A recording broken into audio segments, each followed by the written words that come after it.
Palestra Espírita, o tálamo conjugal. Amor, dedicação e a alegria de cumprir o dever com Deus. Na Grécia Antigas, onde pulsava a filosofia, se definia o amor por muitas facetas, e com base nessas facetas, a humanidade no Ocidente veio a experimentar essa força intrínseca em cada um de nós. E o amor é assim, pode fazer o ser experienciar as venturas da alegria, ou as tristezas de um apego muitas vezes possessivo que impele a desilusões, consistindo tudo em profundo aprendizado, pois se assim não o fosse não faria nenhum sentido o ser humano passar por tão abrangentes emoções, que vão da paz, que é uma realização silenciosa que alegra o íntimo do ser, a guerra interior que age como substância comburente, asfixiando o ser em desespero. Na inolvidável obra, há 2000 anos, o benfeitor Emmanuel narra na passagem de uma de suas reencarnações como senador de Roma, com o nome de Públio Lentulus Cornelius, uma particularidade de seus sentimentos por sua esposa Lívia, é trazida com todo o apego das paixões humanas, assim o senador compôs à época. Alma gêmea da minha alma. Flor de luz da minha vida. Sublime estrela caída. Das belezas da amplidão. Quando eu errava no mundo. Triste só, no meu caminho. Chegaste, devagarinho. E encheste-me o coração. Vinhas na bênção dos deuses. Na divina claridade. Tecer-me a felicidade. Em sorrisos de esplendor. És meu tesouro infinito. Juro-te eterna aliança. Porque eu sou tua esperança. Como és todo o meu amor. Em 7 de setembro de 1938, o benfeitor Emmanuel, afirmava ele em pequena mensagem enviada aos seus amigos encarnados. Algum dia, se Deus mo permitir, falar-vos-ei do orgulhoso patrício Públio Lentulus, a fim de algo aprenderdes nas dolorosas experiências de uma alma indiferente e ingrata. Esperemos o tempo e a permissão de Jesus. E quando autorizado, pelos anjos tutelares da doutrina dos espíritos, o benfeitor trouxe a narrativa, assim dita. Lívia, espírito de elevadas condições morais, foi sua esposa e o acompanhou nessa jornada, vivendo momentos angustiosos. Ela, que se recolhera ao mundo dos espíritos no ano 58, estava presente por ocasião da despedida física de Públio, no ano 79, quando Vesúvio entrou em atividade e destruiu a cidade romana de Pompeia. Pousando as mãos luminosas e puras na fronte abatida do companheiro exausto e agonizante, Lívia elevou os olhos ao firmamento enegrecido e orou com a suavidade da sua fé e dos seus sentimentos diamantinos. Jesus, meigo e divino Mestre, esta hora angustiosa é bem um símbolo dos nossos erros e crimes, através de avatares tenebrosos. Mas, vós, Senhor, sois toda a esperança, toda a sabedoria e toda a misericórdia. Abençoai nossos espíritos neste momento ríspido e doloroso. Suavizai os tormentos da alma gêmea da minha, concedendo-lhe neste instante o alvará da liberdade. Aliviai, magnânimo Salvador do mundo, todas as suas mágoas pungentes, suas desoladoras amarguras. Concedei-lhe repouso ao coração angustiado e dolorido, antes do seu novo regresso à trama escura das reencarnações no planeta do exílio e das lágrimas dolorosas. Ele já não é mais, Senhor, o vaidoso déspota de outrora, mas um coração inclinado ao bem e à piedade pregados pela vossa doutrina de amor e redenção. Sob o peso das provações amargas e remissoras, seus pendores se espiritualizaram a caminho da vossa verdade e da vossa vida. Num de seus sonhos visão, Públio relata. A grande multidão de vítimas acercou-se, então, de minha alma angustiada e sofredora, reclamando justiça e reparação e rebentando em clamores e soluços, que me pereciam no recôndito do coração. Por quanto tempo estive, assim, prisioneiro desse martírio indefinível? Não sei dizê-lo. Apenas me recordo de haver lobrigado a figura celeste de Lívia, que, no meio desse vórtice de pavores, estendia-me as mãos fúlgidas e carinhosas. Afigurava-se-me que minha esposa me era familiar de épocas remotíssimas, porque não hesitei um instante em lhe tomar as mãos suaves, que me conduziram a um tribunal, onde se alinhavam figuras estranhas e venerandas. Cães respeitáveis aureolavam o semblante sereno desses juízes do céu, emissários dos deuses para julgamento dos homens da terra. A atmosfera caracterizava-se por estranha leveza, cheia de luzes cariciosas que iluminavam, perante todos os presentes, os meus pensamentos mais secretos. Lívia devia ser o meu anjo tutelar nesse conselho de magistrados intangíveis, porque sua destra pairava sobre minha cabeça, como a impor-me resignação e serenidade, a fim de ouvir as sentenças supremas. Públio Lentulus, a justiça dos deuses, na sua misericórdia, determina a tua volta ao turbilhão das lutas do mundo, para que laves as nódoas de tuas culpas nos prantos remissores. Viverás numa época de maravilhosos fulgores espirituais, lutando com todas as situações e dificuldades, não obstante o berço de ouro que te receberá ao renasceres, a fim de que edifiques tua consciência denegrida, nas dores que purificam e regeneram. Feliz de ti se bem souberes aproveitar a oportunidade bendita da reabilitação pela renúncia e pela humildade.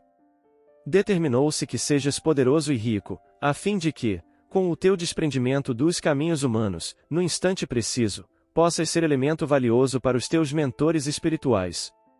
Terás a inteligência e a saúde, a fortuna e a autoridade, como ensanchas a regeneração integral de tua alma, porque chegará um momento em que serás compelido a desprezar todas as riquezas e todos os valores sociais, se bem souberes preparar o coração para a nova senda de amor e humildade, de tolerância e perdão, que será rasgada, em breves anos, a face escura da terra. A vida é um jogo de circunstâncias que todo espírito deve entrosar para o bem, no mecanismo do seu destino. Aproveita, pois, essas possibilidades que a misericórdia dos deuses coloca ao serviço da tua redenção. Não desprezes o chamamento da verdade, quando soar a hora do testemunho e das renúncias santificadoras.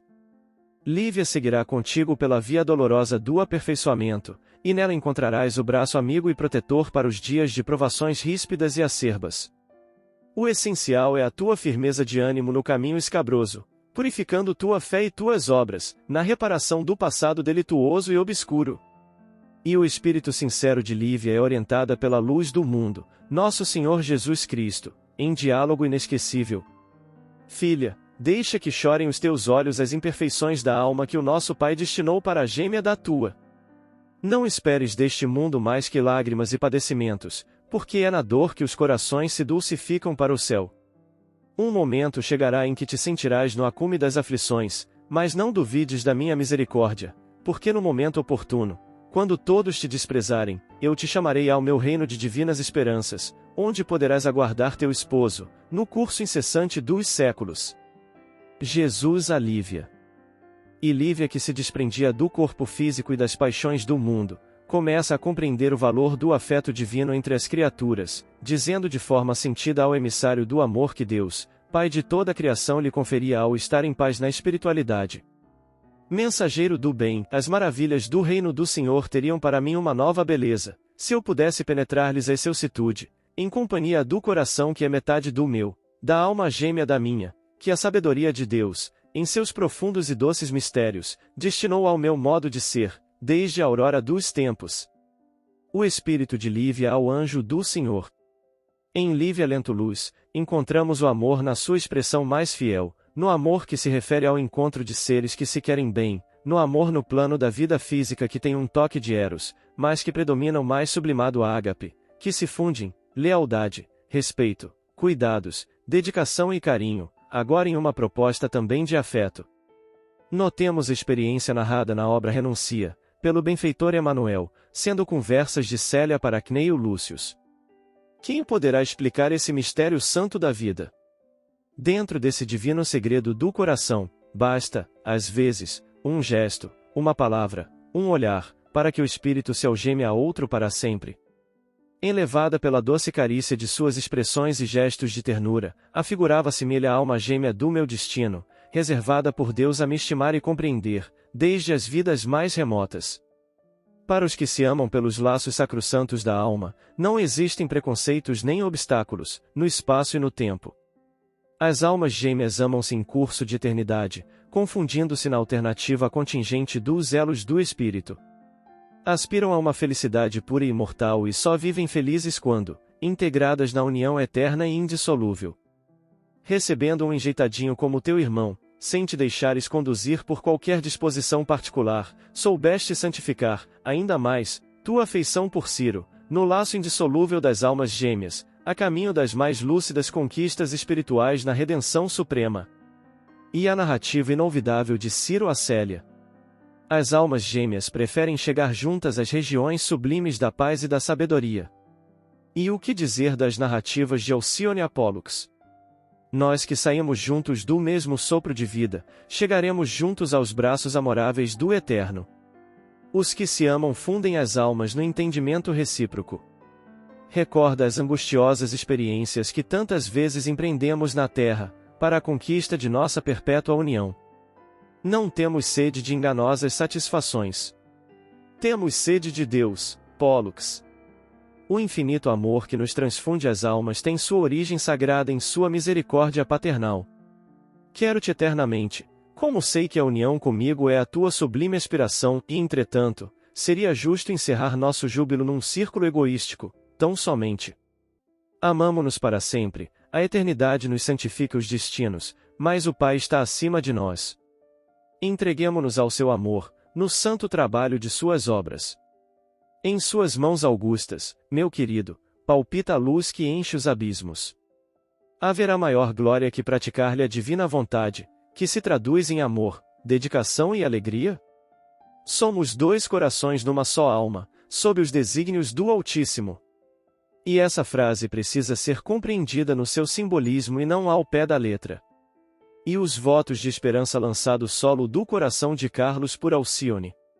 À nossa frente desdobra-se a eternidade luminosa. Embora separados no plano material, nenhuma força da terra nos desligará os corações. Muitas obrigações poderão encarcerar-nos transitoriamente na terra, mas o elo do amor espiritual vem de Deus, e contra ele não prevalecem as injunções humanas. O benfeitor Emanuel também afirma.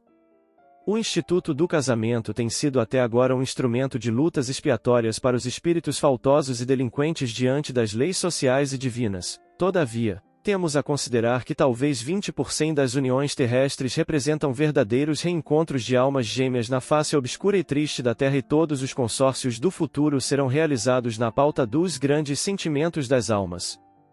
Nessas uniões felizes podereis vislumbrar a aventura dos pares espirituais na eternidade radiosa, onde as emoções criadoras da vida se manifestam dentro dos ideais profundos da felicidade e da beleza. Cada alma tem a sua alma gêmea para o transcurso dos evos da eternidade. O casamento na terra nem sempre é o perfume na auréola de flores de laranjeira, significa, antes de tudo, muito sacrifício, muito amor e muita renúncia. Com a educação, todavia, que se levará a efeito futuramente, nesse sentido, o matrimônio deixará de ser um instituto de provas expiatórias para ser a antecâmara da felicidade celeste que as almas gêmeas experimentam na plenitude divina das alegrias da eternidade. E que dizem os imortais sobre as relações entre os espíritos? Relações de simpatia e de antipatia entre os espíritos. Metades eternas. Na questão 291 do Livro dos Espíritos. Além da simpatia geral, oriunda da semelhança que entre eles exista, votam-se os espíritos recíprocas afeições particulares? Do mesmo modo que os homens, sendo, porém, que mais forte é o laço que prende os espíritos uns aos outros, quando carentes de corpo material, por que então esse laço não se acha exposto às vicissitudes das paixões? No quarto evangelho e nos escritos joaninos, o ágape é amor de respeito, amor delicado, amor de predileção, amor de intimidade, amor de misericórdia e amor de dom entre o Deus Pai e o Deus Filho, entre Jesus e seus discípulos e também entre Deus e o mundo, porque Deus é amor. O ágape é uma noção bastante complexa, posto que os evangelhos utilizam a mesma palavra para a predileção do Pai por seu Filho, a compaixão do bom samaritano, o respeito e a ligação do centurião pela nação judaica, o gosto dos fariseus pelos primeiros lugares e a virtude por excelência dos discípulos de Jesus Cristo. Assim sendo, o ágape se apresenta como o mais nobre dos amores em duas direções, para com Deus e para com os homens nos escritos neotestamentais. Como declarou nosso amado Mestre Jesus Cristo: ninguém tem maior amor do que este, de dar alguém a sua vida pelos seus amigos. Vós sereis meus amigos, se fizerdes o que eu vos mando. E o que entender do mito da alma gêmea? Quem nunca ouviu dizer, encontrei minha alma gêmea? O que significa isso? De onde saiu que nós, humanos, individuais, temos ou compartilhamos nossa alma com outro ser? Alma gêmea quer dizer que nasceram juntas? Na verdade, o mito da alma gêmea foi criado por Platão, que em seu livro, O Banquete, tenta definir o que é o amor. E nessa busca, muitos convidados de uma festa, cada um por vez, faz um elogio ao deus Eros, deus do amor. No entanto, um dos momentos mais fascinantes do texto é quando toma a palavra o comediógrafo Aristófanes. Ele faz um discurso belo e que se imortalizou como a teoria da alma gêmea. Aristófanes começa dizendo que no início dos tempos os homens eram seres completos, de 2 cabeças, 4 pernas, 4 braços, o que permitia a eles um movimento circular muito rápido para se deslocarem. Porém, considerando-se seres tão bem desenvolvidos, os homens resolveram subir aos céus e lutar contra os deuses, destronando-os e ocupando seus lugares. Todavia, os deuses venceram a batalha e Zeus resolveu castigar os homens por sua rebeldia. Tomou na mão uma espada e cingiu todos os homens, dividindo-os ao meio. Zeus ainda pediu ao deus Apolo que cicatrizasse o ferimento, o umbigo, e virasse a face dos homens para o lado da fenda para que observassem o poder de Zeus. Dessa forma, os homens caíram na terra novamente, desesperados, cada um saiu à procura da sua outra metade, sem a qual não viveriam. Tendo assumido a forma que nós temos hoje, os homens procuram sua outra metade, pois a saudade nada mais é do que o sentimento de que algo nos falta, algo que era nosso antes. Por isso, os homens vivem em sociedade, pois desenvolvem o trabalho para buscar, nessa relação amorosa, manter a sua sobrevivência. Dessa forma, o ser que antes era completo homem-homem gerou o casal homossexual masculino, o ser mulher-mulher, o casal homossexual feminino. E o andrógeno, parte homem, parte mulher, gerou o casal heterossexual.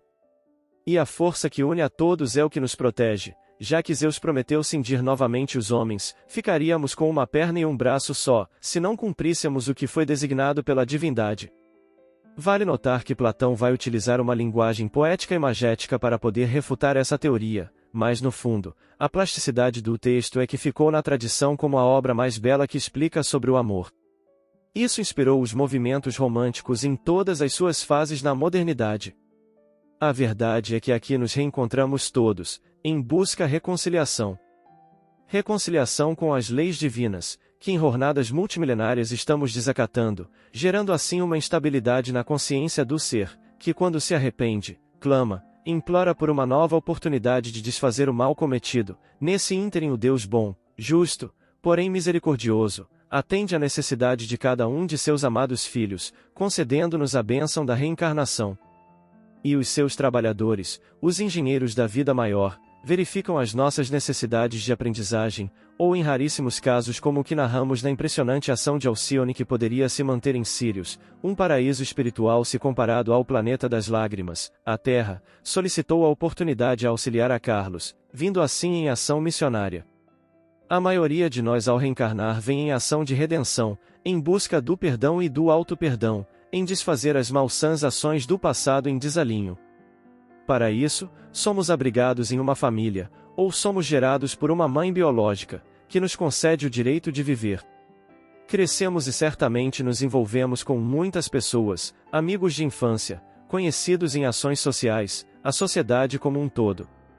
Nestas relações interpessoais vamos burilando nosso ser entre contrariedades, dissabores, desamores, também nas ações felizes, reencontros de amores, por vezes a aventura de constituir uma família, seja a sua, ou os filhos que Deus também envia através da necessidade, chamados de filhos do Calvário.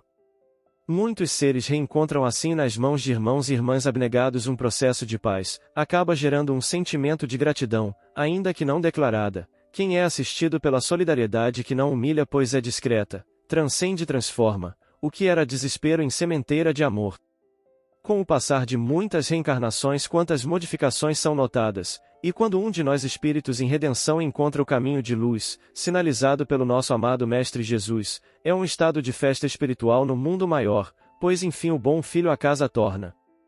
Neste momento mais consciente, trazendo uma luz pertencente ao que se é, e, principalmente no cumprimento da lei divina pelo próprio esforço, o que tem um valor ainda maior pois a aquisição de cada qual é íntima e pessoal. Existem também as aquisições coletivas quando uma sociedade ou povo reunido se auxilia, se tornam amantes das leis de amor, sendo solidários em todos os momentos da vida, sendo melhores na dor e melhores no amor, melhores em tudo. Assim como escreveu o poeta, narrando sobre ele a luz do mundo. Um certo dia um homem esteve aqui. Tinha o olhar mais belo que já existiu. Tinha no cantar uma oração. E no falar a mais linda canção que já se ouviu. Sua voz falava só de amor. Todo gesto seu era de amor. E paz, ele trazia no coração. Ele pelos campos caminhou. Subiu as montanhas e falou do amor maior. Fez a luz brilhar na escuridão. O sol nascer em cada coração que compreendeu. Que além da vida que se tem, existe uma outra vida além e assim, o renascer, morrer não é o fim. Tudo que aqui ele deixou, não passou e vai sempre existir. Flores nos lugares que pisou. E o caminho certo para seguir. Eu sei que ele um dia vai voltar, e nos mesmos campos procurar o que plantou. E colher o que de bom nasceu, chorar pela semente que morreu sem florescer. Mas ainda há tempo de plantar, fazer dentro de si a flor do bem crescer, para lhe entregar quando ele aqui chegar. Então, senhores e senhoras, façamos crescer dentro de si a flor do bem, sejamos o bom jardineiro de nós mesmos, semeando ou cuidando das lindas flores que Deus confia-nos todos os dias. Sendo bons pais e mães, bons maridos e esposas, bons filhos e filhas, bons vizinhos, bons colegas, uma sociedade sincera em amor. Isso não uma proposta de futuro, é para hoje, exatamente agora, e a melhora somente depende de cada um de nós, em amar, com dedicação, sentindo então a alegria de cumprir o dever com Deus. Comecemos na bendita oficina de amor, nosso lar, cuidando dos maiores necessitados de amor que Deus nos conferiu, nossos familiares. Assim asseverou o apóstolo dos gentios, Paulo de Tarso em Colossenses, capítulo 3, versículo 19. Maridos, amem suas mulheres e não as tratem com amargura. Talvez a maior alegria do ser seja cumprir esta vida com paz e ternura, levando na lembrança a venturosa felicidade de ter o dever cumprido, e cumprido não apenas por obrigação, mas sim por amor. Somente por amor, e com amor. Nossos sinceros votos de muita paz. Base bibliográfica. Livro dos Espíritos. Há 2000 anos. Renúncia.